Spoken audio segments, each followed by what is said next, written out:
What up? Happy Wednesday to everybody. Shout out to everybody who is streaming our podcast, A2HH, live from Spotify, Apple Music, Facebook, whatever podcast you're listening to.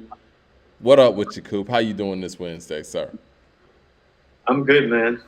Good stuff, Glad to be man. here. I want to give a shout out to everybody on our YouTube channel, man. We hit 6,000 subscribers. I think that's a wonderful, wonderful accomplishment. Shout out to all of y'all out there. And we're going to continuously, shout y'all out throughout the show while everybody's coming in the room. And for people that are listening to us on other streaming platforms, make sure you go to According to Hip Hop on YouTube so you can subscribe to the channel, hit the bell icon so you know when we're going live, and you can engage in some of these discussions that we're having. And we're really going to have an engaging discussion today because we basically got our MC chart together. Coop and I got on the horn yesterday, and we started man, we were on the phone for like an hour and a half, maybe 2 hours. About 2 hours. Yeah, man. So we was going through all of these ratings and kind of factoring in some of the discussions that we've had on the show.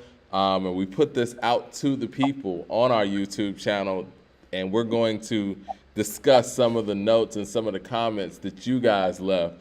So yeah, if you want to be a part of these discussions, we're going to continuously have these discussions, and you're listening to us on another platform, make sure you go ahead and subscribe to According to Hip Hop on YouTube, on the YouTube channel. We just hit 6,000 subscribers. Love y'all for that. Go ahead, Coop. No, I was about to say we're everywhere. You can find us everywhere, man. Find us everywhere. Yes. Okay. So we were talking about the Bun B. We were. All right. Bun B dropped an album. Was that last week? Did that drop? I think it was that last week as well. Yes. Okay. Let's see. I feel, Motrill. like all this, I feel like all this dropped last Friday. Yeah, man. It was a lot that dropped last Friday. Benny the Butcher dropped his album, Tana Talk 4, and we spent nearly an hour and 15 minutes talking about that on Friday. So there wasn't a lot of room to talk about the new Bun B, wasn't a lot of room to talk about the new Dave East. We skipped the Slaughterhouse. We still have to talk about that to some degree. Elzai dropped an album. Who am I missing? RZA and DJ Scratch. Right. But have you listened to the Slaughterhouse Project at all yet? I haven't. I'm going to be perfectly honest. Now, as far as the Bun B, we were talking about that before we got interrupted. You were saying that it was very feature heavy. I guess our first track, the approach of it was different than what I thought it was going to be, and I like the approach, but I kind of expected feature heavy. What were your thoughts on the album? I was expecting a lot of features. I wasn't expecting it to be this feature heavy. The production was. How about this? When I listened to it, I was like, Mike is going to enjoy this production more than I am. Because I knew we were listening to the project at the same time. And I was like, well, this production-wise, probably Mike is going to enjoy more than me. That doesn't mean, like, I feel like the production was bad by any means, though. It just wasn't necessarily my cup of tea, and I was maybe expecting something a little different from Bun. Well, Bun's an interesting artist because it's like, and kind of like what we were saying offline. I feel like Bun and Big Boy have fallen into some of the same traits as a solo artist because it's like we're so used to hearing them with another person, and they're probably used to composing, many of their tracks with another person or other people. So I think features just kind of happens, No, it does, but I mean, I'm looking at the original Trill, and it's like, well, that just wasn't as feature heavy, and it was a much superior project. And I know we're talking about more of like a prime Bun B, and the expectation is not like to match that. I just felt like this. I mean, like, what would you rate this album? I haven't heard it enough to rate it. I think I could speak to the Dave East a little bit more in rating that. Okay. This is what I will say about the Bun B project and the features that are on it. It feels like more of a I'm spreading love type of project than something where I'm getting my thing down. And I think that feature heavy and this is the thing too about this kind of feature heavy. It feels like the features are kind of guiding the themes of the songs. And when that's the case, you have to think that that artist isn't as ingratiated in music as they once were, and they're kind of leaning on some of the features to basically guide the songs. That, Respectfully. that can be a fair assessment, somewhat respectfully. Producers are kind of supposed to do that for artists as they age, I think. And Yeah. so that's why I kind of brought up the production is like, well, maybe not my cup of tea, because I felt like the production could have been more sturdy from here or more consistent. Like something about this album needed to be more consistent to make it feel like a Bun B album and not a collaborative spread love project like you espoused upon. Yeah. Again, I think what are the expectations at this point? You know, I think that what Nas just did with Magic has really thrown a lot of things off in the universe for MCs at a certain age range. Like, Right. you know, it's kind of like what LeBron James has done in basketball. It's like we expect somebody in their 19th season to be bumming it out, you know what I mean? And just barely, you know, making a roster and really just running a roster off of leadership. But Well, it's that's not even not the the case. 37. It's more the 20 years than the 37, I think. You know what I mean? No, that's It's what like I'm saying. That's what I'm Yeah. saying. 19th season. Is it 19th or is it 20th season now? 19th season, I believe. But Yeah, I I mean, mean, 37 is whatever, but it's like the 19th season and all those playoff runs that's what I was is the thinking. Too. I was thinking, impressive part. how many seasons of playoff basketball has he played? He's probably played another 4 or 5 seasons worth of playoff basketball. Yeah, Maybe. man. He's played more minutes than organizations. For real? Yeah, man. I saw a crazy stat up there where it was like, you look at people's whole roster, and he has like almost double the minutes as, you know, organizations' whole rosters. And it's wild, man. And again, for veteran MCs that want to put out records, I think this is if you're not totally inspired, this is probably the best way to do it. Because like I said, Nas has pushed this thing to another level.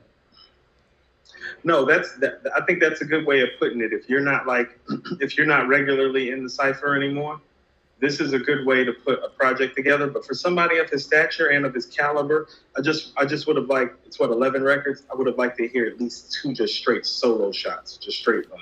You know what I mean? I think we're gonna have to rate Bun at some point. You know, Bun's getting rated.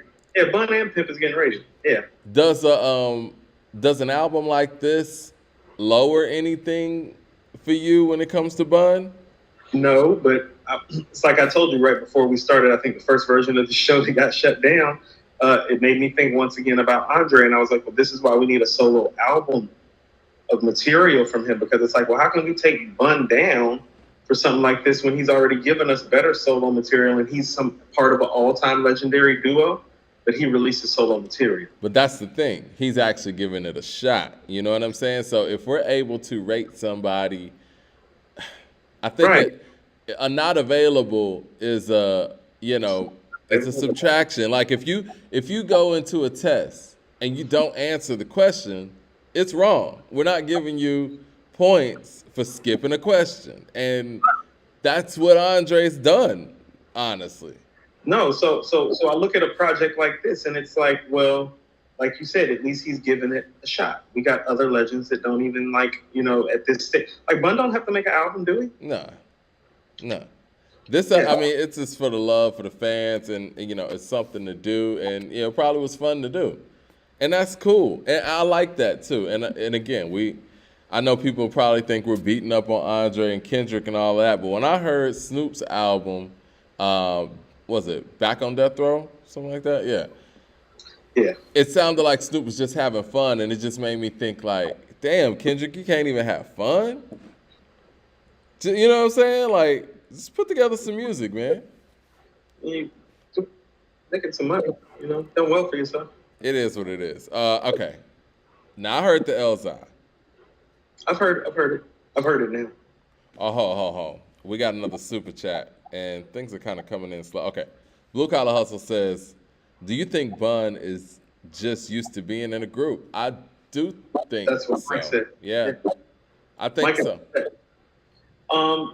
Well, it's not just a group. I think it's not the fact, it's the fact that Pimp could lay tracks too and sing. So it's like he's missing his partner in rhyme, producer, and a hook guy. Like you missed a lot of things when you miss Pimp. And I was actually thinking, I was like, yeah, they're both going to get rated. And I'm going to tell you what, I've always preferred Bun as an MC, but Pimp is probably going to rate higher because of all the things that he brought to the table. Like, this is one of the things, man. Like, voice. Yeah, voice. Yeah, definitely. Yeah, this is one of the things, man. Like when I look back at Tribe, I love the fact that Tribe was flexing all their skills as a group. Fife had solo joints on Tribe albums. You know what I'm saying? And Q-Tip had many solo joints on Tribe albums. So when it got to that point, they were prepping themselves. I mean, whether they knew it or not, they were prepping themselves in the public for hearing one without the other.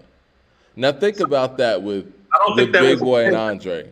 I don't think that was intentional, though. I don't think that was intentional either, but it happened. You know what I mean? And when you think about a group like Outkast, not only were Big Boy and Andre pretty much attached to the hip, the listener hadn't heard one without the other on a individual solo level.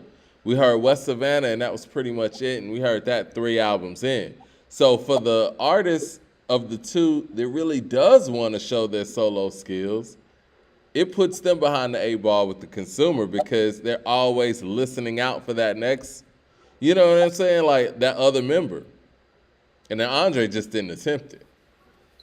Yeah, I mean, you see, at least, but with Outkast, like, it leaves more of a feeling because A, I think their catalog is better, and B, like, you know, Dre is still here. Like, you think their catalog's better? Huh? You think their catalog's better? The UGK's, yeah. Oh, I thought you were talking about Tribe. Okay. I mean, I think it's better than Tribe's too, but I mean, Tribe would probably be the most, you know, feverish debate. It's just the drop off. How about this? The drop off from Equipment to Stank on You, and the drop off from Midnight Marauders, Beats, Rhymes, and Life. Like, Mike. It's not the same. I feel like Tribe is, it's like, this is the thing. That drop off has a lot to do with the game totally changing from 93 to 96. Right. It's just a whole nother world out there. It is, but it's like if you line their first 4 albums up next to each other, side by side, the only one that's coming out over on the Tribe side is a Low End Theory over AT Aliens, because everything else is going to lean in Outkast's favor, wouldn't you say? Southern Playalistic's better than Instinctive. I don't know. Is better than Midnight Marauders, and Stankonia is better than Beats, Rhymes, and Life. You think People's Instinct is better than Southern Playalistic? I think it could be. I'm not totally decided on that. I think for me, what pushes Tribe over the edge is the remixes. No, you don't. The remixes push Tribe over to me. And then when you talk about even Tribe's final album, We Got It From Here, that's better than Ottawa, right?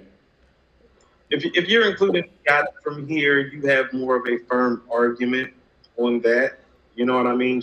But that's not about that extension of that catalog again. That's why I told you it's like no. The fact that he stopped rapping and they don't have that 5th album, it hurts in hindsight, like in historical context now, because every other group they can be compared to has more work, right?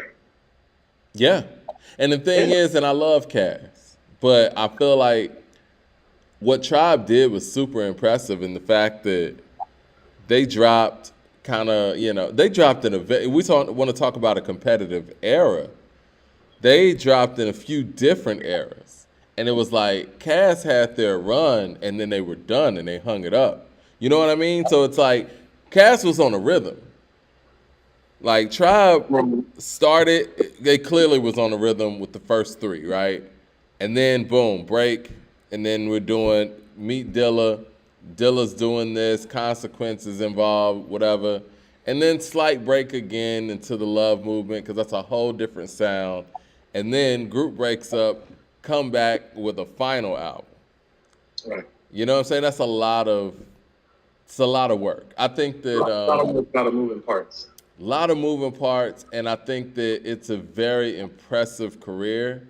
Just basically having to stop, start, and not to mention that they kind of were the godfathers of the lane that, Cass was partially beneficial to. No, but I mean, all of those are valid claims. I just don't think, when you really just parse the music out, it's just not better in my opinion. Okay, and that's fair. Because I think Big Boy and Dre are better rappers than Q-Tip and Phife. yeah, but also too, and I was about to say is like, well, I mean, some of the stuff on Speaker Box is kind of Dre and Big Boy ish and could be included in some of those songs, and they got remixes like Jazzy Bell, Players Ball, They Reprise. remixes ain't touching Tribe's remixes. I mean, Tribe remixes are something different. Tribe's the king of the remixes, I would say. They're one of the originators of it, I would say. Was De La first? I want to ask the people in the chat. I think we've asked this before. I did Skits first. Is Buddy the first remix in hip hop? Maybe. That's done in that way where it's like we're gonna add more people. I just feel like Marley had to have remixed something before then. Don't you feel that way? Marley had to have remixed something. I feel like remixes before then were probably just, changing the beat up. Yeah. Where it was like, I feel like Buddy, and I could be wrong, and correct me in the room if I'm wrong, was like the first remix where they just added people to it. So here's what I'm saying is that, like, for me, I mean, this is for me, and this has always been my thing with Tribe. If there was a critique, is for me, their truly high-end material really only spans over about 2 albums. And that's the Low End Theory and Midnight Marauders. The rest of the stuff is pick and choose, kind of, even though People's Instinctive and Beats, Rhymes, and Life and the Love Movement are all dope projects to me. People's Instinctive is way better than those other 2. I will tell you that. But I'm still a pick and choose on that album. Beats, Rhymes, and Life and the Love Movement is definitely some pick and choose type of stuff. I love People's Instinctive. See, for people out there, I love People's Instinctive, and Coop hates it. Shout out to the Rap Roundtable in the building. They said. Not fair that you say that. Shout out to Rap Roundtable. They said Tribe is also more important to modern hip hop history overall, though. Yeah, I mean, listen, People's Instinctive. Yes. Let's keep it real. People's Instinctive is the first album to ever get 5 mics in the Source. We can't sit here and act like that didn't happen. I mean, yes. I'm not gonna act like it didn't happen, but it's also too. That wasn't when the Source was like the publication that was known for the credibility of handing those mics out. Because here's the thing about it: they gave Let the Rhythm Hit them 5 mics too. That's more on legacy. That's more on legacy. You don't think Brand Nubian deserved 5 mics? All for One? Rigger Raw says, Coop, you is tripping. Yeah, come on, man. All for One is a 5 mic album. How does it sound now? How often do you play it? That's what I'm saying. Well, I'm glad you said that because most people. Think about this, Mike. Most people don't even know what album we talking about right now. Oh, come on! Everybody in here knows what album we talk about. I'm sure. Yeah, All for One, man. I would question that. I would question that with some of the stuff I've been reading in the comments. Listen, man. I think. And I say this respectfully from Atlanta, Georgia. I was here when Cass had their whole run. Tribe's music and that small run you talk about with the string of 3 albums, as we talk about Biggie, I feel like those Tribe records have way more legs and way more replay value than Cass records do. And I love Cass. Love Cass. No, their high-end stuff, Tribe's high-end stuff, which I mostly feel like is on the Low End Theory and Midnight Marauders. I'm with you on that. Bonita Applebaum's not on there. Can I Kick It's not on there. Keep going. I left my wallet in El Segundo, right? Well, that was for the times. Right, no. But at the end of the day, let's keep it real. Does Southern Playalistic have a Bonita on it? Does Southern Playalistic have a Bonita on it? Hold on. Let's slow down for a second. Okay. Yeah, it does. Hootie Hoo.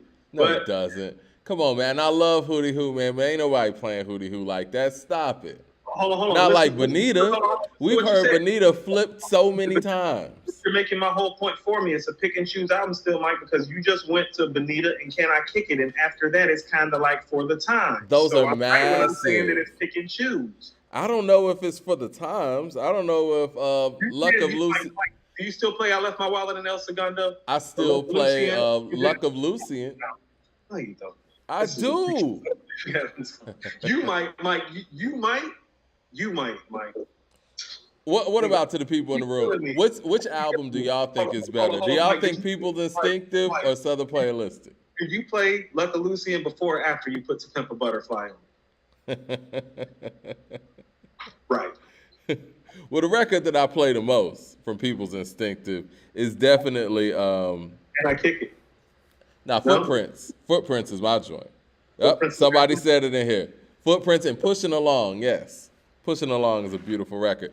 And if we talk about the love movement, Find a Way has legs. I love Find a Way. Find a Way has legs. And that's the thing. Tribe's music. It's the only song on the album. And it's crazy, man. It's a 16-track album. I think I loved Cass rapping so much that when Spodiote came out, I wasn't a big fan of it, right? I loved the instrumentation of it and all of that, but I always want to hear them rap. Yeah. But when we think about it, that's one of their songs that has the most legs. That's fair. It is. But that's because of the innovation of it. Yeah. And the perspective of it. So you can't necessarily knock them for not rapping on that. All I'm trying to tell you is that if you want to talk about 20 records, like if you were to take Tribe's 20 best records and Outkast's 20 best records, there's a good chance Tribe is got that. Okay. We should do a mock versus. The next 20 records belong to Cass, and it's not as competitive as you think it is on the back 20 for Tribe as it is on that front 20 for Cass, even if you want to give it to Tribe. That's what I'm telling you. Because most of that stuff is on the Low End Theory and Midnight Marauders. And I think that a lot of that stuff that you're talking about, even with y'all bringing up People's Instinctive, y'all know that most of the stuff is on the Low End Theory and Midnight Marauders. Stop treating me like I don't know what I'm talking about. Y'all know that too. Am I wrong? Most of the stuff is on Midnight Marauders and the Low End Theory. You're talking about two perfect albums. And I honestly feel most of their great shit is. It's two perfect albums. No, the first album's great too. I mean, again, you got a 5-mic album. It's great. It's not perfect. Okay. Let me ask you this. Since we've gone all the way off the rails here. We're gonna get back around. You talk about People's Instinctive being for the times. Do you not feel like Southern Playalistic to a certain degree was for the times? They never went back to any of that. They never went back to anything though, so that's not necessarily They never went back to anything per se. And I love Southern Playalistic. No, I honestly think Southern Playalistic is their second best album. But it's their second best album. But does it have the quintessential Cass records on it? I mean, I think so. They do a concert. You gonna hear some stuff from there? I mean, for me, don't you think Southern Playalistic or Crumbling Herb, like that's not seminal Outkast stuff to you? You don't think so? I like it, but based on where they took it, and this is the same. This is the same scale you're judging Tribe by. This is the same, because if Tribe just had People's Instinctive and didn't make the Low End Theory and didn't make Midnight Marauders in the way they did, I don't think you would be saying this stuff that you're saying about People's Instinctive. But Cass did the same thing. They made a great first album and they never retreated. Well, no, I'll give you this. How about this? The way that I feel like People's Instinctive might be a pick and choose is kind of how I feel about like ATLians more than Southern Playalistic. That's why I'm saying, like, Mike, no, some of their core great stuff is on Southern Playalistic. Like Players Ball is some of their seminal stuff. Southern Playalistic, Crumbling Herb, Hootie Hoo, Get Up, Get Out. No, that's not just regular rap records. That's I hear you. I love those records. Like specifically, those are the rap records that got Southern artists respect as Emcee. I so understand. How can you sit up there and treat it like it's regular? I understand that. I'm not. You're treating People's Instinctive stuff like it's regular. Like Rigor Ross said. Rigor Ross says nobody's bumping early Outkast. Period. Stop it. Nobody's bumping early Tribe either. I don't hear none of y'all talking about People's Instinctive until Mike brings it up. Y'all don't be rocking Ham and Eggs out there? No, you don't. Y'all don't be rocking Luck of Lucian out there? Like Pushing along, Footprints. To Pimp a Butterfly. Come on, man. before or after? You know what? Speaking of which, Yeah, to Pimp a Butterfly. Because you know when you want to hear some classic Tribe stuff, you know what you cut on, and it's not the first album. You play the Low End Theory and Midnight Marauders first. Well, you know, but one of the reasons for that, or two off People's Instinctive, but when you go play Tribe stuff, you play the Low End Theory and Midnight Marauders. One of the reasons for that, Coop, is the fact that there is a chemistry thing going on those other Tribe albums, and when we think about Tribe, we think of rap-wise, we think of a duo, and they were pretty much a solo act on People's Instinctive. Fife only gave us about 4 verses. So when it comes to, is it even 4? I think he's on Can I Kick It? He's on Pushing Along. He's on Mr. Muhammad. And what else am I missing, guys? He's on Mr. Muhammad. Yeah, I forget. It's been a long time. Yeah, because Description of a Fool is all Q-Tip, El Segundo. After, you know what? I think it might be 3. That's what I'm saying. Shit, that's crazy. But that's one of the reasons why, you know, people don't really retreat to the early Tribe stuff, because it's more of a Q-Tip album, pretty much. But even with that being said, they still got Bonita on there. They still got Can I Kick It on there. I mean, Get Up, Get Out is a great record. No, I mean, the song Southern Playalistic's a great record. Players Ball is a great record. Outkast is not performing that, man. No, Bonita and Can I Kick It are hip hop classics. You know, like their distance. I mean, mega classics. These are like Slick Rick level classics. No, I didn't. No. Come on, Bonita's not a Slick Rick level classic. No. Come on. Hold on, no. Bonita's not better than any of the singles on The Greatest Adventures of Slick Rick. Not one of them. Bonita's not better than Hey Young World? No. Okay, I'm fine with that. No. Hell to the no. Bonita's not better than Mona Lisa? No. Stop it. That's the first time you hear the dual rap voice being utilized, and it's a story. You better stop that, Mike. Yo, Jordan House, I didn't say ham and eggs, my bad. Live television. Of course, ham and eggs. You did say ham and eggs already. No, but I think I said it in a different way or something. I don't care if it's in a bar. I don't care if it's in a car.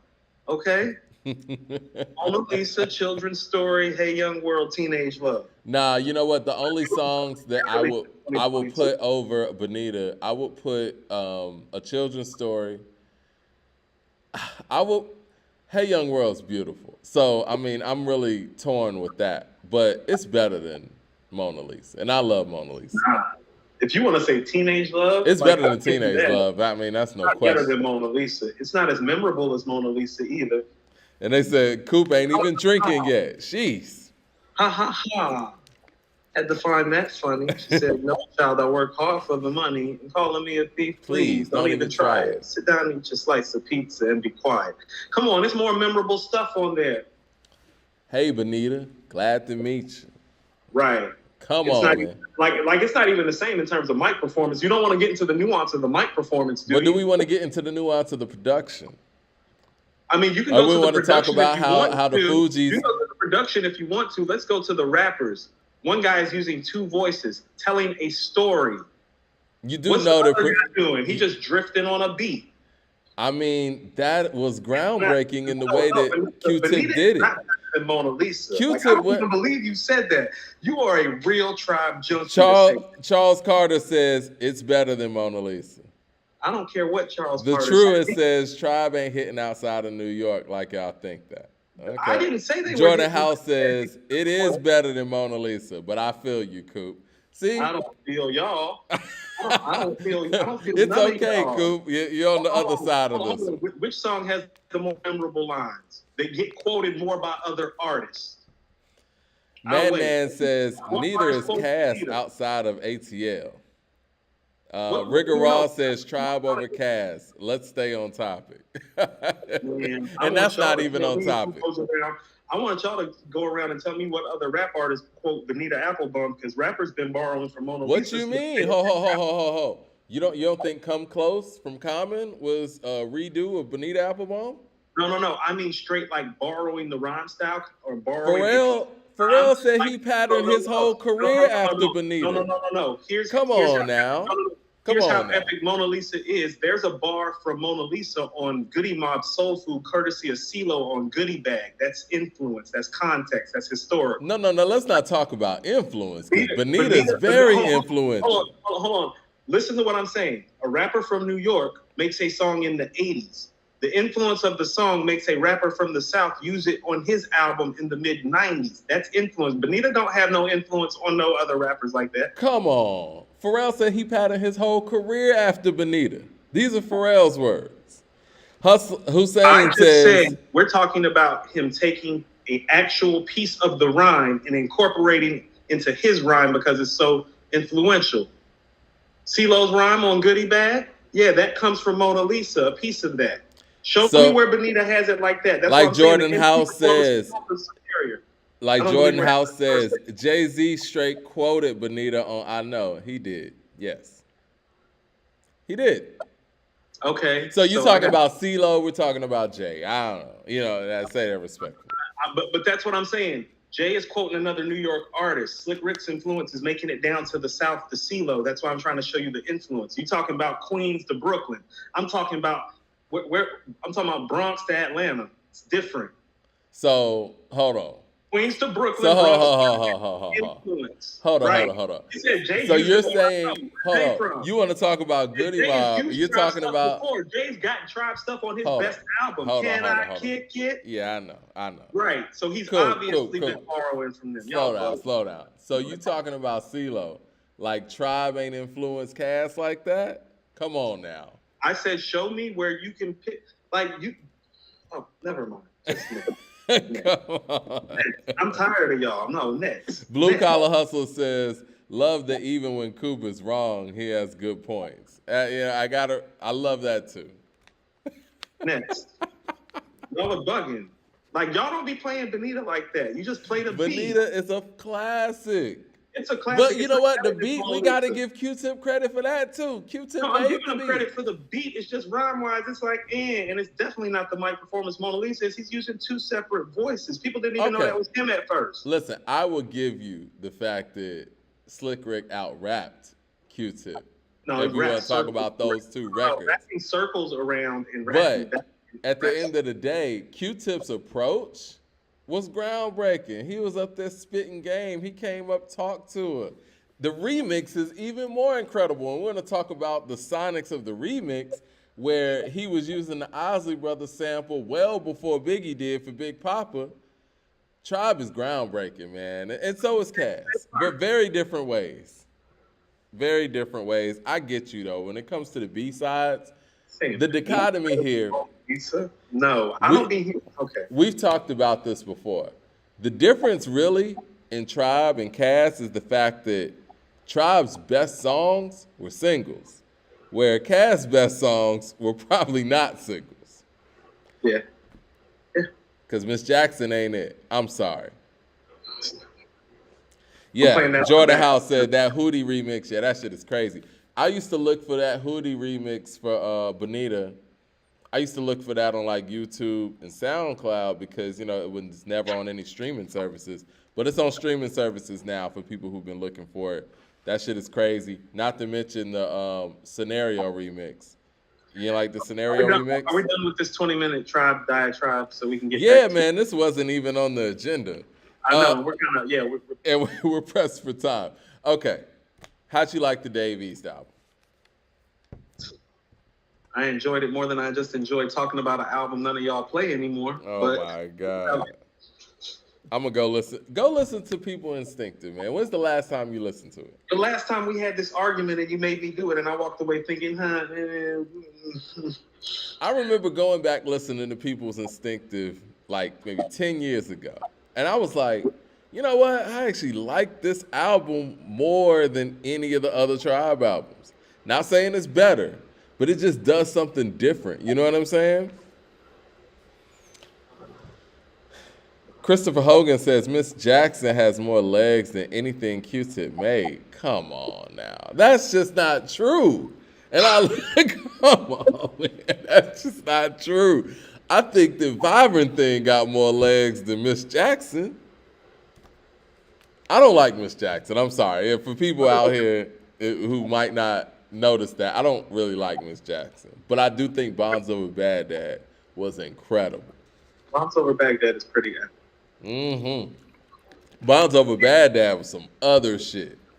The Dave East project is dope. And it's funny because he has actually been making consistently good projects for quite some time now. And, he's transitioned into other avenues that have worked for him.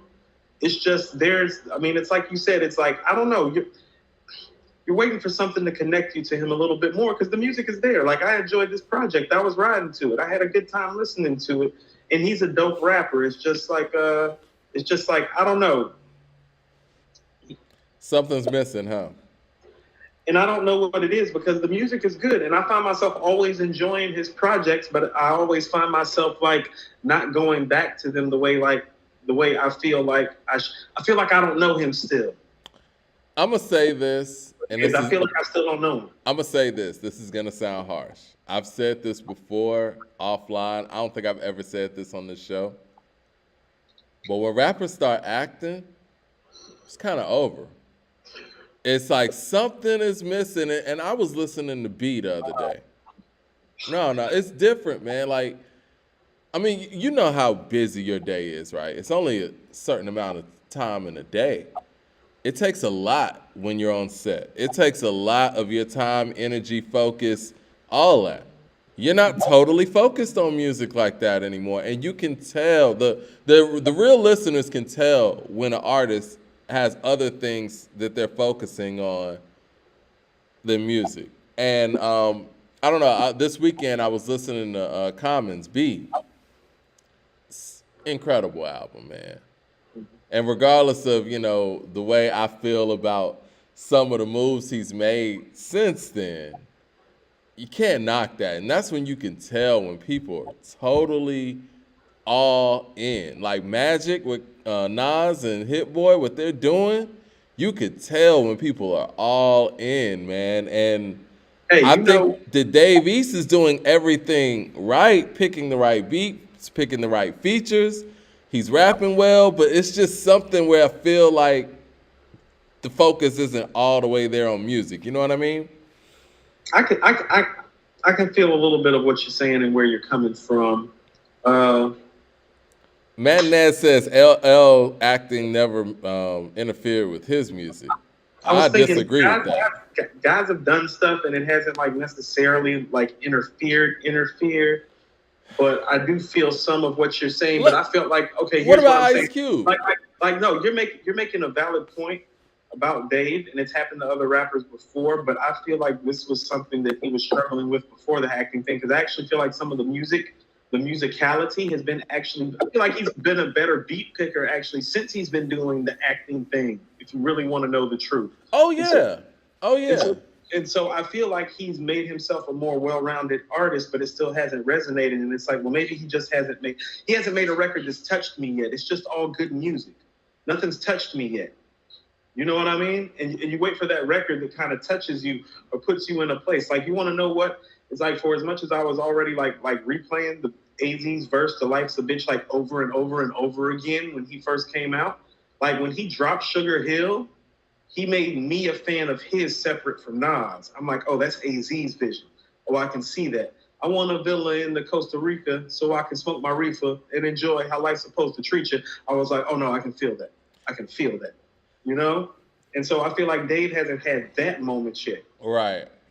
Let's get back to Dave, but people in the chat are ripping me right now. They're saying Pac, it didn't interfere with Tupac. Pac's a little different because he was actually an actor before. Exactly. So it's like, him dialing back into that, I mean, he's trained. I would say him and Mos Def are slightly different. But when that acting is new for you, it's a little different, man. People said DMX, I feel like his music fell off a little bit after the acting. And they said LL. I feel like LL's material wasn't as hard hitting after, the acting. Now, I do applaud LL for holding down a sitcom and still holding down the rap career. I think that's incredible. That's a lot of dedication. But we can't sit here and act like he made Mama Said Knock You Out while he was acting. No, I don't even think he made Lounging while he was acting, or the I Shot You remix, or Hey Lover, or And Hip Ice Hop. Cube, when No was Boys airplay. in the Hood? When did Boys in the Hood come out? It's 92. It was 92? It's the No, last no, no. great album. That's the last incredible album he made. No, hold on. Ain't the Predator 93? No, I made the Predator. Hold on. The Predator's dope, but that shit ain't Death Certificate. Let's be real. Oh, what year is that? No, you're right. Death That's Certificate's 92. yes, same year. Yeah. Damn, that's a great year. You make Boys in the Hood and Death Certificate. It's incredible. After America's Most Yeah. lethal injection somewhere. Oh man, it's pretty gangster. Yeah, man. But yeah, I think that the Dave East, man, it hits all of the parameters, and I like the features on there. You know, one time I didn't like the John Lennon song. I saw what he was trying to do, but you know, I just wasn't. But that's what I mean about like connecting. It's like he hadn't made that record yet that I feel is going to connect him to a certain brand and a certain audience where everybody's like, oh, that's it, you know. Was Boys in the Hood 91? Am I getting my years off? Let's see, real quick. I was 10. I remember being 10. So it's 91 or 92, depending on when it fell. Well, yeah, Boys in the Hood was 91, and Death Certificate was 92. So Cube did do it.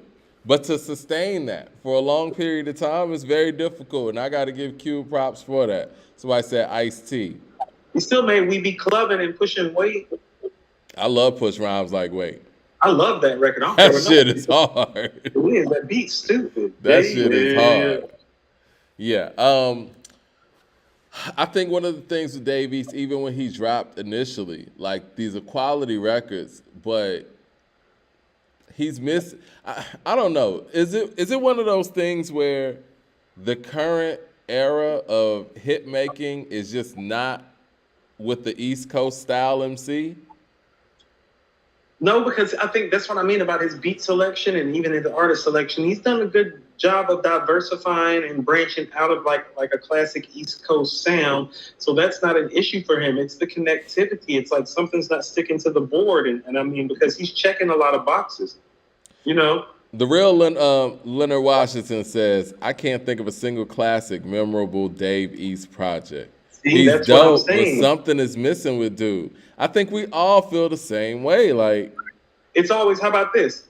He's getting real good for making us like a good 3.5, 4 of an album. Like he's getting like frighteningly good at that. And it's like, no, give me something a little better than that that's gonna speak.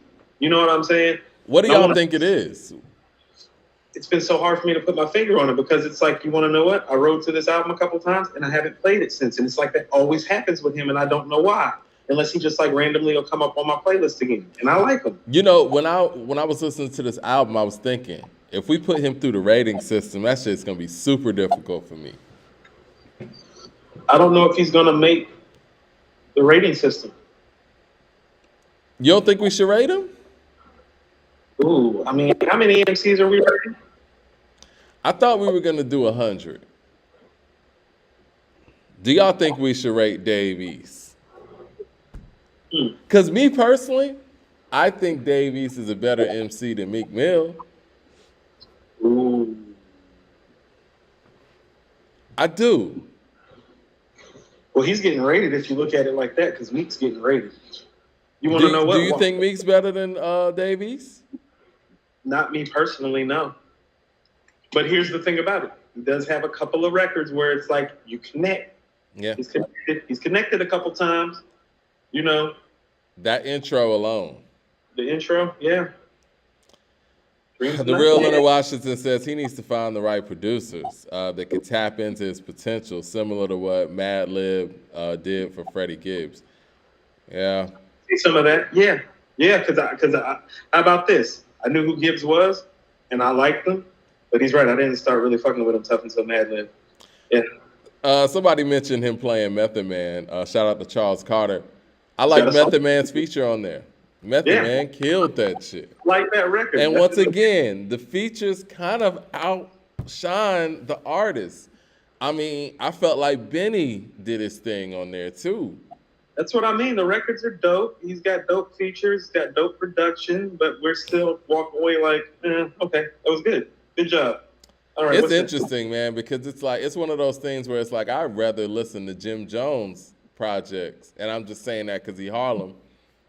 No, But I right. enjoy. But I would have to say he's a better MC than Jim Jones. Yeah, he is. But you want to know what? Like Jim Jones knows how to address his audience. You know, it's like I told you, MCing is very comparable to public speaking. One of those things about public speaking is you have to have the ability to know your audience and address it appropriately. That's what And Jeezy did.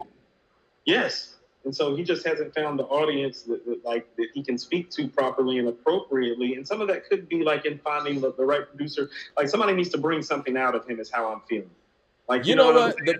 The best thing I heard from him, in my personal opinion, is when he was going at that dude in his neighborhood, talking Right. about bringing something out of people. That's what I mean. That I diss almost feel record like was maybe crazy. maybe he needs to work or do a project with like a major legendary producer to bring something out of him. You know what I mean? Well, I like the project that him and Styles P put together. I mean, I know it's not a producer, but you know, it's him teaming up. No, I mean like Pete Rock, DJ Premier, like somebody like big, where it's like Dave gonna have to like, oh shit, that's Pete Rock. That's the guy that made They Reminisce Over You and the World Is Yours and the saga. You know what I mean? Oh, that's the guy that made 10 Crack Commandments, New York State. Like I would like to see him behind the boards with somebody like that for a full project to see if they can bring something out of him because they're so great. It's like, oh no, if this project doesn't sound good, they're probably going to say it's because you weren't great, not me. That's the double-edged sword when you're working with people like Pete Rock, Premier, and all that. It's never gonna be their fault. It's Right. like playing with LeBron James, man. It's like But he might need that at this point, though. That's what I'm saying. I don't think his beat picking is bad. I didn't say it was bad. I'm talking about bringing something out of him as an You're MC. talking about actually having a producer come in there and produce him. Produce him, but also just their aura doing something to him that he ups the ante in the level of what he does. Okay, let's just say this. He is of a certain generation. I think he's of the current generation, just based on his age range and how long he's been in the game. What does a hit song in this era from Dave East sound like? See, that's what I mean. It doesn't need to be a hit. It just needs He needs to that. It I needs think to he be needs great. that. Because what you just said, he's got a lot of really good songs. I don't think more good songs are going to do anything. He actually needs. I wasn't even talking about Sugar Hill from the perspective even of it being a hit, even though it was a hit, it went platinum. Yeah. Think about this, like AZ shit was going platinum when Nas shit wasn't going gold. But I'm just saying, Sugar Hill was a hit though. No, it was. But I mean, part of why it was a hit was because it really did connect to the audience. It did. And he hasn't made a record that like really connects to the audience like that yet. And sometimes like the hit can be organic. I don't know where it's coming from, but for how long he's in it, those hits usually come organically at this point. You can't force it at this point. Drew Hernandez says Joey Badass versus Dave East. Yeah, I mean, from what I'm hearing right now, that new Joey Badass is crazy. And he's acting too, but you could tell he put in that work on that one song specifically. Right. What's up? Who else we covering? Because I still have to listen to the Slaughterhouse. We got to listen to. Have you listened we got to to listen to the Slaughterhouse. Somebody said our ratings are bad. Maybe we could just go into that. We got 125 people in the room. Let's go into the ratings. Got it. All right, so I tried to piece this together. Let me go to the actual. Yeah, if y'all could see this on your screen, tried to piece this together. These are the final ratings that Coop and I came up with, and what we wanted to do in this show. We wanted to address some of the things that you guys said in the comment section. And you guys can say some of the stuff here in the chat as well. One of the more interesting things that I saw, well, let me start it off like this. I put out a test. Well, I was telling Coop yesterday, I was like, look, I dig your argument about Nas's legacy. We all know Nas's legacy is a 10. But the fact that the public has made it a 9, it made me feel different about what I gave LL for legacy. So I was like, you know what? We all know LL's legacy is a 10. But I was like, let me put this a 9 just to see if anybody's going to say anything about it. And if people didn't say anything about it, maybe it really is a 9. None of you guys said anything about LL. I mean, we got a whole bunch of feedback about Eminem's rating, Jay-Z's competitive era. We're going to cover all of these things. DMX being rated so highly, which, again, you know, we'll address all of that. But nothing about LL's legacy being a 9. I think it's a shame. that probably the most, I think that he is the most worthy of having a 10 legacy, but he doesn't. And even when he got nominated, well, he finally got inducted into the Rock and Roll Hall of Fame. And not to say that that bars anything on hip hop, but he got 6 nominations and finally got in. And then when he actually got inducted, I mean, let's just be real. He was upstaged by Jay-Z, and everybody act like it was just Jay-Z getting inducted to the Rock and Roll Hall of Fame. Curtis Black says LL's legacy is a 10. Yeah, I would like to think that, but based on the way people treat LL Cool J, and what my good friend here, Coop, was saying about how you guys, or not you guys, but how the public's treated Nas, shit, I dare say that LL's legacy is an 8. I was about to say, so let's get this straight. It's okay for LL's legacy to be a 9, but it's not okay for Nas's legacy to be a 9. I feel like Nas is held higher than LL. No, if you want to hold him higher overall and has an MC, that's fine.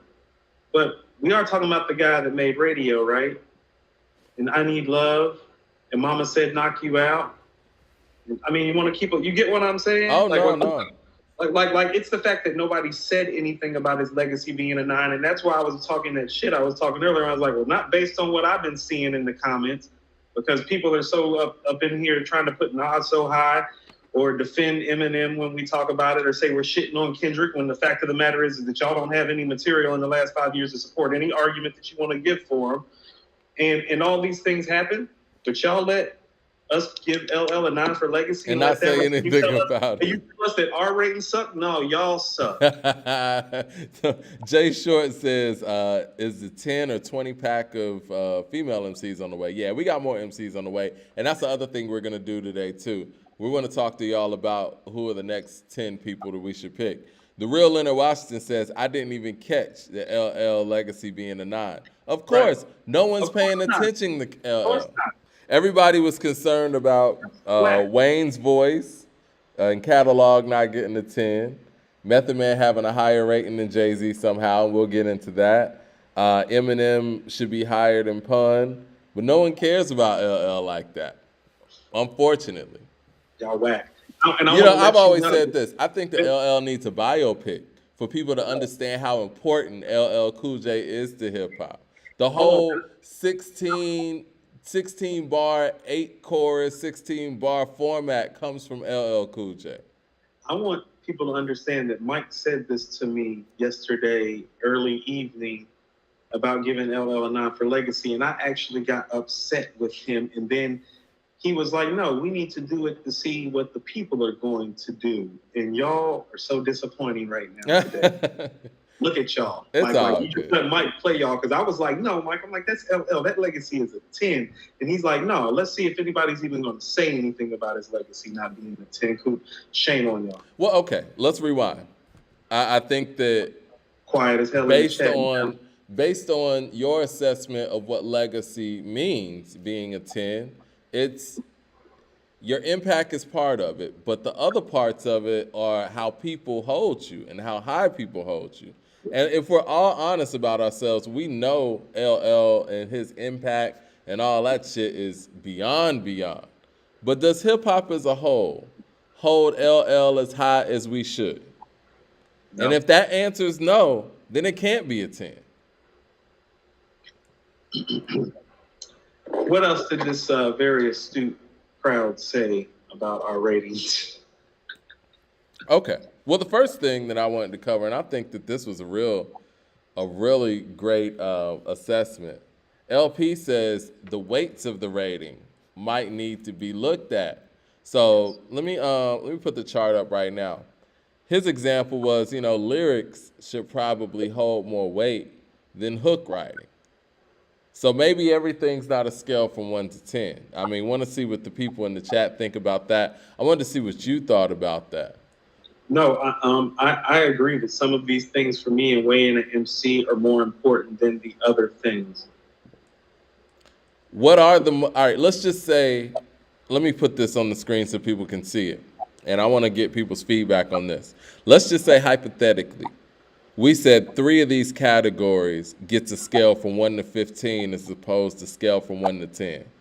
Which 3 categories would be the most important on this list? I would go lyrics, catalog of albums, Okay. and probably content subject matter. Okay. I was with you on the first 2. Let's see. Actually, you want to know what? I might go. No. I'm gonna hear what you're gonna do with it. Go ahead. No, I'm just going through them. Lyrics, voice, delivery, storytelling, album, catalog of albums, collaborations, longevity of records, longevity of career, competition for error, legacy, live performance, content, intangibles. It might be content, versatility. It would either be content for me or longevity of records. I was actually thinking, and I had this thought when we talked about this behind the scenes, that it might be good to section this off maybe into 3 sub 5 categories since we have 15.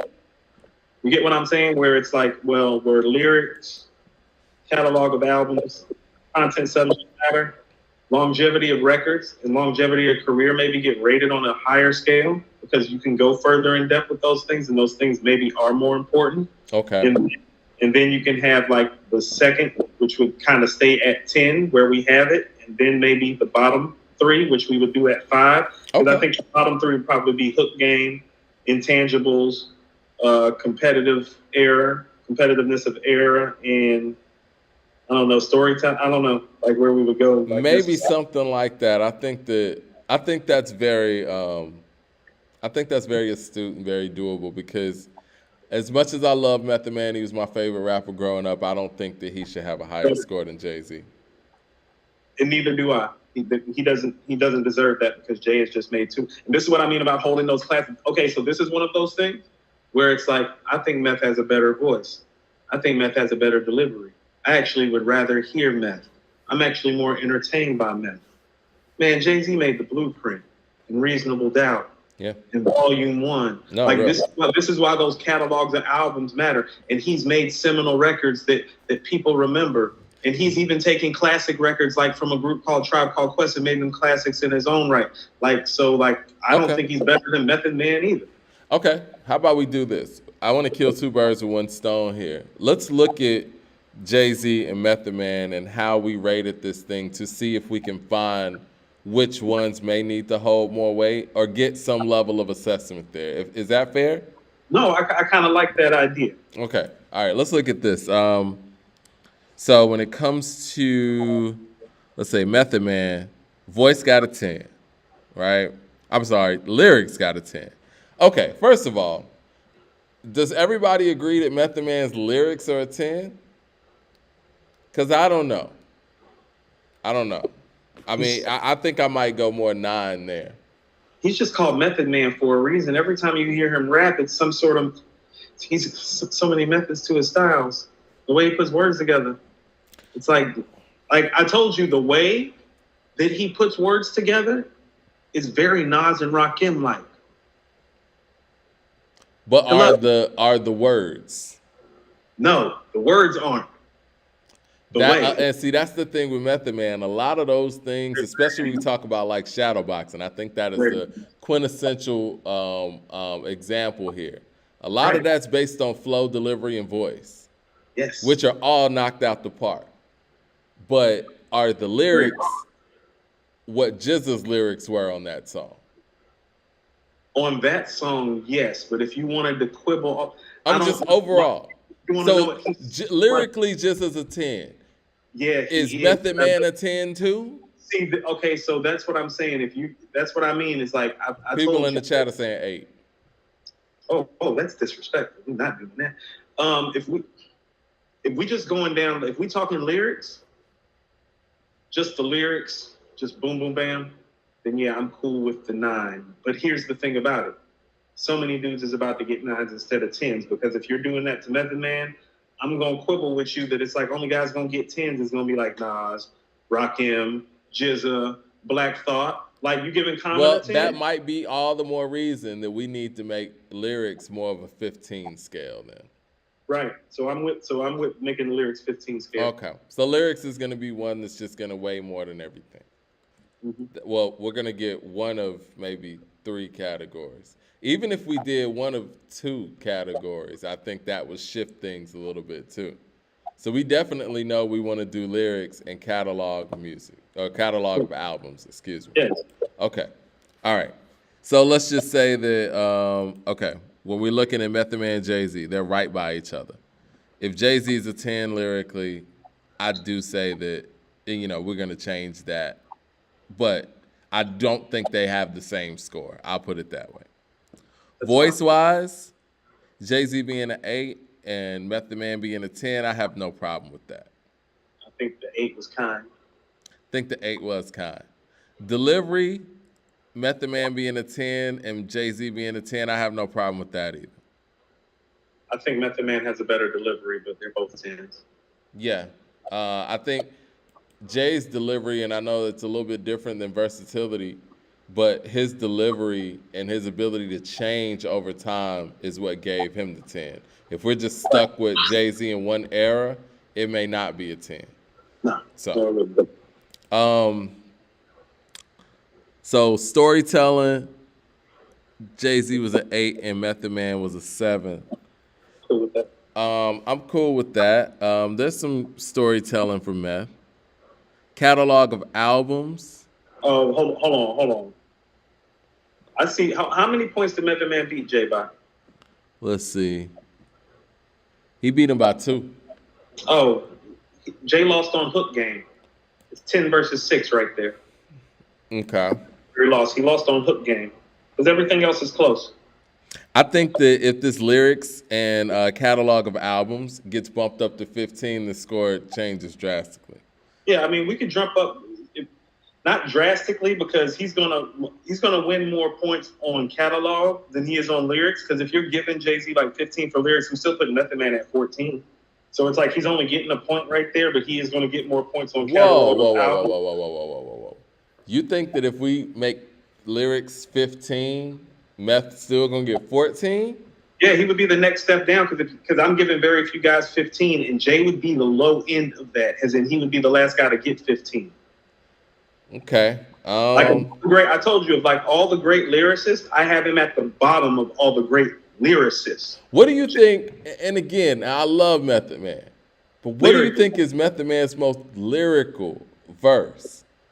It might be that verse on Wu Gambino's scriptures hit the body like sawed-off shotties, like my head naughty and my nose piece snotty.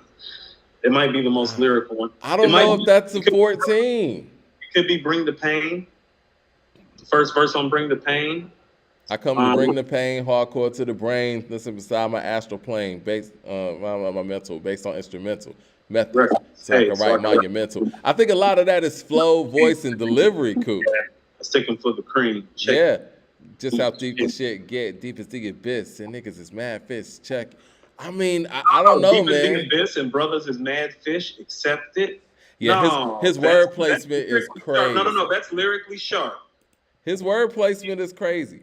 All right, what you say lyrically? Brothers is mad fish. Accept it. That's lyrical. That's what I'm saying. Yeah, no. So smooth that you're not catching it. Right. He's got rhymes.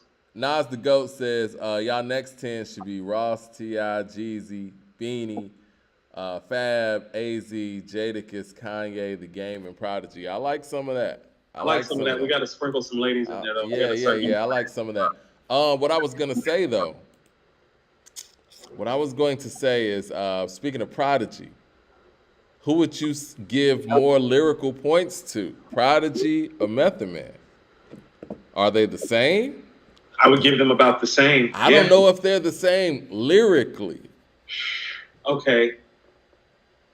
I get what you're saying when you say that, but I got P like in my A1 lyricist, though, because I've always looked at him that way. Like, most of his stuff is A1 to me. But most of that shit is A1. Like I don't know why people are acting like Method Man's not great lyrically.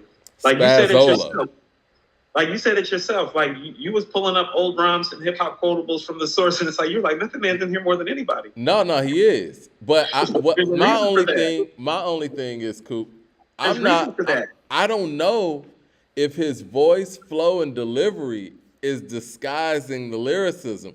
That's the part that I'm having a problem with. Like, I don't know if how great his voice delivery and flow is kind of bumping up his lyrics. You know what I'm saying? Because That's the only problem that I'm having. Because he's on 10 on all of those. Yeah. We don't know Biggie or Pac for that. I'm just saying he's on 10 Nobody on knocks all of Biggie those. for that. Nobody knocks Biggie and says, "Oh, I don't know if the lyrics are like that because the flow, the delivery, the voice." We do. We all say that Jay is a better lyricist than Biggie. We've said this. But I don't knock him for those other things. I give him credit for being better at all those other things. Kendall Outlaw said Mike D is Method Man's son, low key.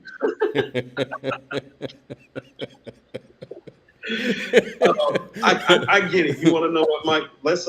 Let's take a step back, and you and me will sit up and maybe talk about working these rating system scales again, and then putting this back out and revisiting this, because you and I had already had some discussions about possibly changing the rating system, and this was a trial run to kind of see how it would kind of coagulate.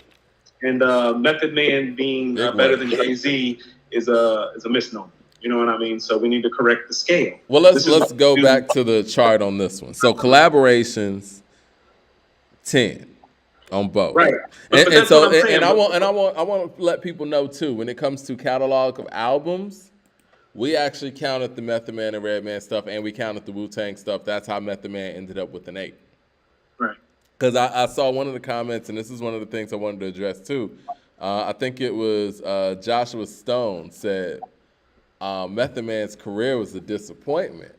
And it's like, I don't know about that. I don't think that. Okay, Darnell Lee said, give Meth a 7 and Jay a 10. This is where people think the span is lyrically cool. And I'm thinking, as a Method Man fan and all that, is his delivery, voice, and delivery, voice, what's the other one I'm thinking about? Delivery, voice, cadence, all that stuff. Is that making me feel like his lyrics are next to the top-notch lyrics or not? That's the only part I'm confused with. I mean, I'm very clear that I've heard Method Man rhyme next to Prodigy and Raekwon and Ghostface and Biggie and come out with better verses than them on songs. Like, I've seen that happen. And so have you. So it's like, why are we having this conversation? Guess like, I'm people a act like that didn't happen. Hold on, where you rest that whatever you feel about shadowboxing, like, he's out rapping just on shadowboxing.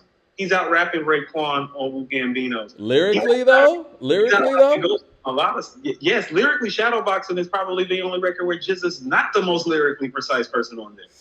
I don't know, man. Played MCs back in the Rec Room era. My style broke motherfucking backs like Him for Terror. Most people don't even know who Him for Terror is. You gotta be. But lyrically, he's taking it there. Most rap niggas came loud when unheard. I breaks it down to the bone, bristle, ill-speaking, scud missile, heat sink. Yes. Yeah. You know what? I'm with you, man. Nightmares like Wes Craven, niggas gunning. My third eye seen it coming before it happened. You know about the fucking Staten kids. They smashed it. Everything, in every shape, form, of fashion. No, you know my steez. No, it's burning to a third degree. Sneaky ass, alley cat, top pedigree. Top pedigree. Toucher. Yeah. Industry party bum rusher.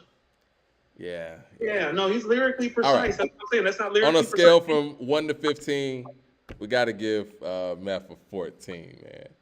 Rusty Nail said Meth is more flow. See, people are saying this. People are saying that.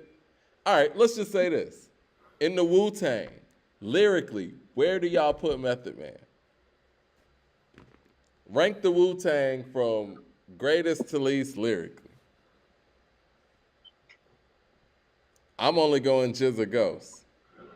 And then maybe Meth after that. He's got so many great mic performances. Okay, so like, you understand he like raps next to Redman all the time too, and like gets better at Redman too. Like you hear all the MCs I keep making. Like, go listen to Extortion where it's him. Go listen to Extortion on Hell on Earth. He has the better verse. Right. People in the chat aren't agreeing with you, man. This is interesting. I mean, but hold on. But I have evidence. No. People are telling me what they feel. I have evidence. You can go listen to Extortion. He sounds better. NYC everything. NYC everything. Shadowboxing. Wu Gambino's. Mike, what have we always said about Triumph? He smashed everybody on Triumph except Deck. You know, I always have thought, and this is my personal opinion, I think he has one of the best, if not the best, verses on All Eyes on Me. Yes. Fuck you My losers. personal opinion. Fuck you losers. While you fake jacks, I make maneuvers like Mister. Right. Yeah. Hold on. What's the other? Mike, Reunited. Reunited's verse is crazy. What You know what? And we got to give his what are you talking about? his era of difficulty and just being around the MCs that he's around, especially on those Wu-Tang albums, and standing out in the way that he does. You have to be somewhat lyrical. Because I will say this, and no disrespect, we all know that You God is not the most lyrical MC in Wu, but he has the voice and delivery. And that still never really pushes us away from the other lyricists. So Method Man has to have some lyrics. No, Mike. In 1994, who represented lyrics for the East Coast was Nas, Biggie, and Method Man. Okay. That's fair. Don't tell me that didn't happen. These people are talking about something that they don't know what they're talking about. I'm talking about shit that happened. He out-rapped all these people. I think you know what I think it is, Coop? Method Man probably has one of the most, if not the most unique careers in hip hop.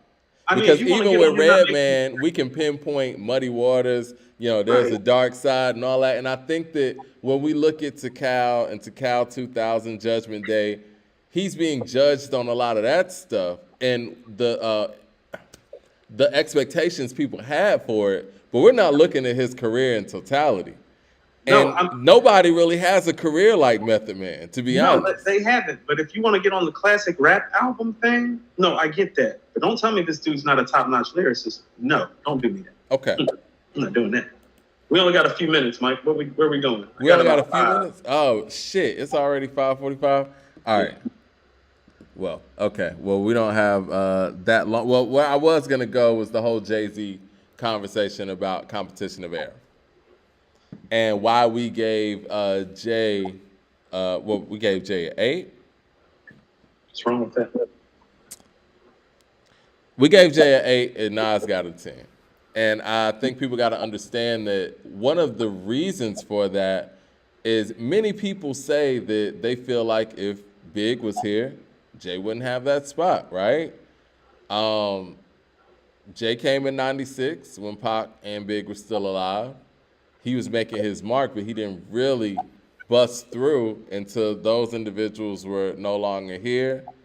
And yeah, Nas's buzz, it went down. So his competition for era and his dominance, it can't be a 10 because the lane got opened. You know what I mean? That's the narrative, right? I mean, well, you know. Do you think we rated DMX too high in that? Because another part of competition of era, one said, I think it was DeCarlo, we gave DMX 10 for that.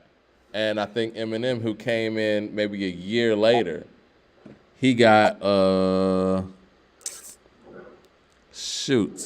Eminem at? Okay, he got an 8 for that. Okay, so when DMX was coming out, he was rhyming next to guys like Cannabis and Big Pun and Jadakiss and Styles P and Cameron. Next. He was on those Clue mixtapes. He was on Jay-Z's records. And like we said yesterday in our meeting, he walked into the Def Jam building with Jay-Z, LL Cool J, Redman, Method Man, Foxy Brown, and he took the label. So we got to give him a 10 for that. Now, as far as Eminem getting an 8 by coming in 99, excuse me. I think one of the things with Eminem is the fact that he wasn't competing with the rest of his hip-hop peers. He wasn't. I mean, I'm trying to think. The anthem of Sway and Tech is one of the only songs where it was like, you know, him on there with that class of people. And I don't even know if that was that class of people. Because if anybody remembers correctly, it was flex tapes out there, or CDs, and Clue CDs out there. He wasn't on this stuff. He was on the flex, but he was on alone. He wasn't on Fantastic Four with Big Pun, you know what I'm saying, and Cannabis, and Cam, and Nori. So when we're talking about the competitiveness of the climate, you actually have to insert yourself into the climate somewhat. Yeah. And I don't think he did that much outside of his crew. Right. Like I said, If I Get Locked Up Tonight is on Flex and Big Cap's album, but again, that's a Dr. Dre produced situation, and Kendall Outlaw says Jay's is better solo. Nas and Meth are better when they're with someone else. It's an interesting assessment. I think Nas is better solo too. Do you think that we rated DMX too high? Because I want to go through this. I was surprised at how high we rated them, and we can kind of like go through that and kind of DMX lyrics at 8. No, that's right. That's fine. Do you guys not believe that DMX's voice is a 10? Delivery 10. Yeah. Storytelling, I think that could be controversial. 10. I mean, even if we were to take it down to 9, he's still going to score extremely high. Catalog of albums 7. All right, this is what I noticed off the bat. If we change, catalog of albums and lyrics to a 15 scale, he kind of gets put where maybe he needs to be put. Right. So he might score more 11, 12, right? Yeah. Yeah. Somewhere around there. Collaborations 8. I think that was fine, right? Right. Okay. Longevity of records 9. 9. Longevity of career 9. Yeah. Competitive era 10. Legacy 10. Yeah. Live performance 10. Yes. Content 10. Yes. Intangibles 10. The man was praying on the stage. Yes, that's what I'm saying. Hook game 10. Yes. Versatility 10. What do people disagree with on that? Because honestly, when we talk about hook game, Rough Riders anthem, Stop Being Greedy, just damn near every song he put out, he did the hooks. I think his hook game is super underrated. Y'all gonna make me lose my mind? Yeah. I mean, I'm waiting for somebody in the chat to tell us what he shouldn't have gotten a 10 on the ones that we gave him a 10 on. Yeah. Let's go through this Eminem thing real quick because I know that's probably a thing. I gotta go. You gotta go. Yeah, it's 5:52. Okay. All right. Well, we're gonna have to run on him another day unless you want to run on him without me. Okay. Well, let's close out the show. I know we got some people in the room, but what we're gonna do is we're gonna put out the list for the next 10, and let's do this. Let's make lyrics 15. Mm-hmm. Let's make catalog of albums 15, and let's make content 15. No, I'm with that. I think those are important. No, those are important. We can kind of, and even if you want to pick 3, I was thinking we could take collaborations, hook game, and competitive rap climate, and put those on a 5-point scale. Okay. Yeah, let's do that. And what we're gonna do is we're just gonna change that up a little bit, and we'll put some polls out just to see, what you guys are thinking. But again, these charts are ever changing. We'll address this a little bit more on Friday because I don't think there's any new music Friday. So we can really spend a little bit more time on this Friday with what we just adjusted. And then what we'll do is next Wednesday, we're going to roll out the other 10, and we're just going to go from there. I got to roll. All right, man. I'm going to holler at you and push the T next week. All right. All right.